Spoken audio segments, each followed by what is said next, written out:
Hope you're not blowing off Buffalo in Northern Illinois.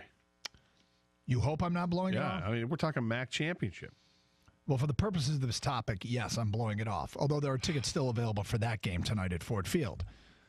Have you ever been to the MAC championship game? Yes, I've been there with you. We were there. We saw Ball State and Buffalo, right? Yeah, when Brady Hoke was coaching there. And Yep. we had a suite. Yep. Lloyd Carr came up and said hello. Yep. And didn't you meet Laura Hoke?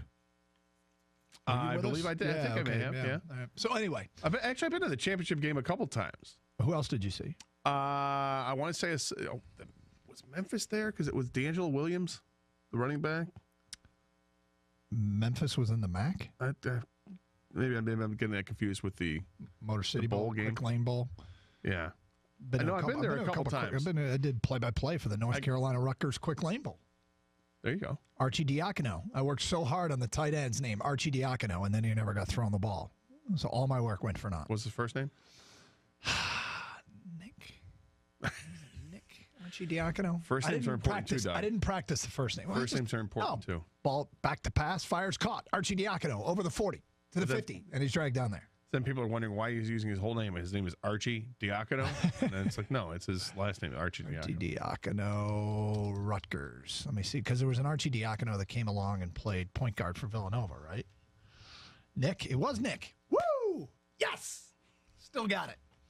Anyway, Nick Archie Diacono was the name that I had really worked on, and then he didn't get the ball thrown to him once. The coolest thing about the Quick Lane Bowl, every player, you know how they get bowl game gifts? Yeah.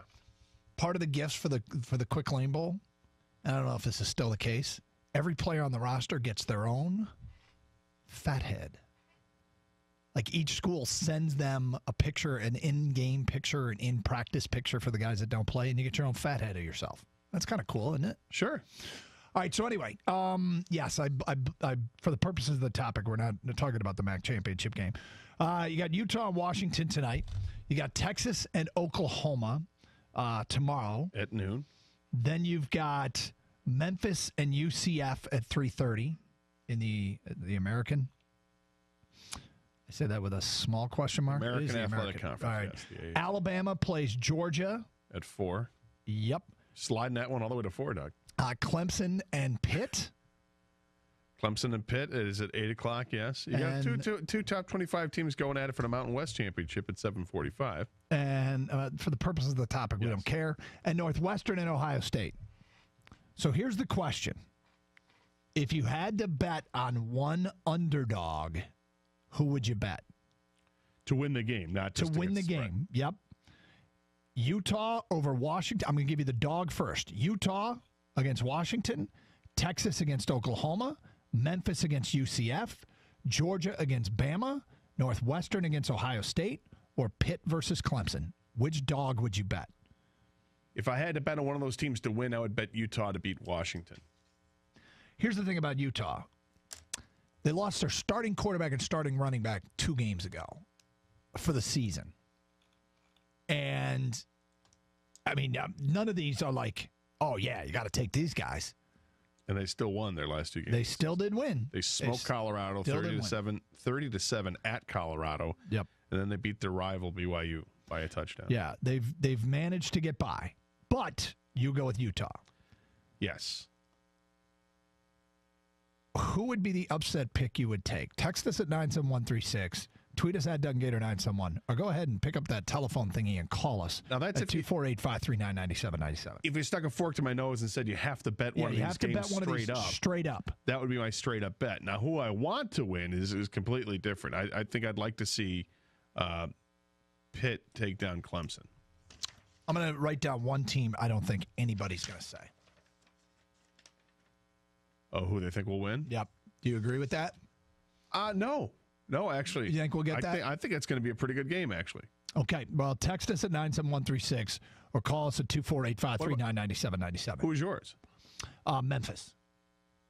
Well, that you're rooting for, I know that. Is that no, I think UCF is vulnerable as anybody because they've lost their quarterback. Right. Yeah. So, I also want Memphis to win, but if I had to pick one, I would really think. Want Memphis to win. Are they? I haven't even looked at the point spreads in these games. I do wonder which one is the closest as far as the underdog.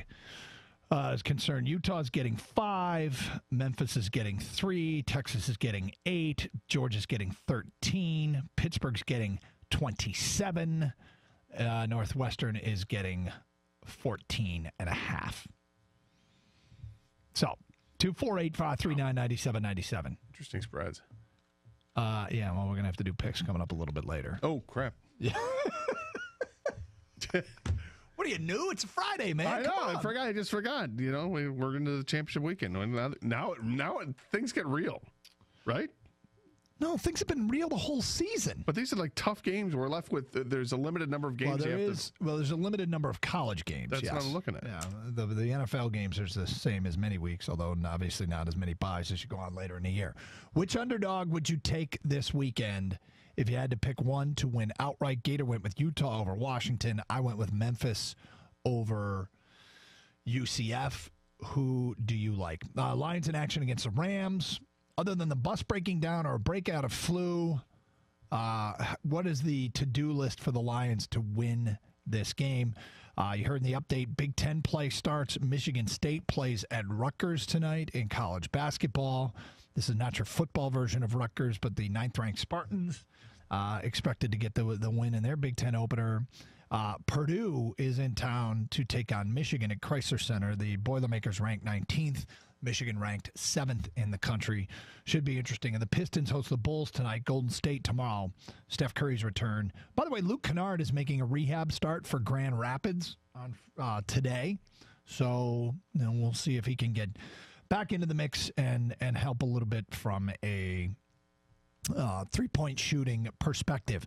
Coming up at 12:35, we got another edition of Who's on Top, Gator.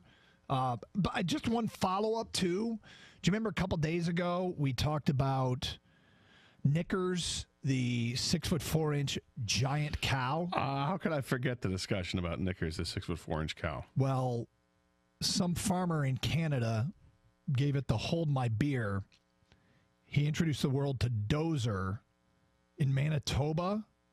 Dozer is a 6'5" cow. 6'5" cow. Wow.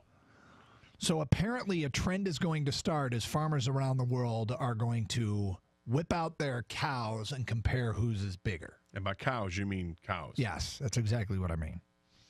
So Australia apparently has nothing on Manitoba with a 6'5" cow. Well, I wouldn't say nothing. It is just a difference of an inch. You ask if an inch makes a difference. I think some people would tell you an inch can make a difference. Shallow women. Wow. 248-539-9797. Ticket text 97136. We'll also get to more of your answers for our Twitter question, which was, which young player in Detroit excites you the most about all our teams? Red Wings, Lions, Tigers, Pistons, Michigan, and Michigan State. Tweet us at Doug and Gator 971. We're tallying those up, and we'll have a champion. Champion of the youngsters coming up before the end of the show. All right, who's on top again? Scheduled for 12:35. Stick with us for that. It's Karsch and Anderson, 97.1 The Ticket.